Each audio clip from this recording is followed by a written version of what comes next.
Hi అండి. ఈరోజు గోంగూర పచ్చడి ఎలా తయారు చేసుకోవాలో చూద్దాం. దీనికి నేను 2 కట్టల గోంగూరను తీసుకొని ఫ్రెష్‌గా కడిగి పెట్టుకున్నాను. దీనికి మనకి కొంచెం మినపప్పు, ధనియాలు, జీలకర్ర, పచ్చిశనగపప్పు, ఎండుమిరపకాయలు, తగినంత ఉప్పు కావాలి.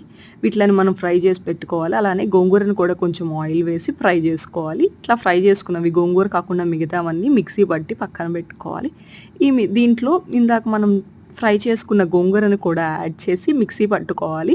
మిక్సీ పట్టుకుని పక్కన పెట్టుకోవాలి. దీనికి ఇప్పుడు మనం తాలింపు పెట్టుకోవాలి. తాలింపు కోసమనని ఆయిల్ వేసి తాలింపు దినుసులన్నీ వేసి కొంచెం ఉల్లిపాయలు వేయాలి. ఉల్లిపాయలు గోల్డెన్ బ్రౌన్ కలర్ వచ్చే వరకు వేయించి ఉల్లిపాయలు గోల్డెన్ బ్రౌన్ కలర్ వచ్చిన తర్వాత ఇందాక మనం రెడీ చేసి పెట్టుకున్న గోంగూర పేస్ట్‌ని దీంట్లో యాడ్ చేసి ఆయిల్ కొంచెం పైకొచ్చే వరకు దాన్ని బాగా ఫ్రై చేసుకొని సర్వ్ చేసి తినేయడమే. ఇంతే అండి, సింపుల్‌గా గోంగూర పచ్చడి రెడీ అయిపోయింది.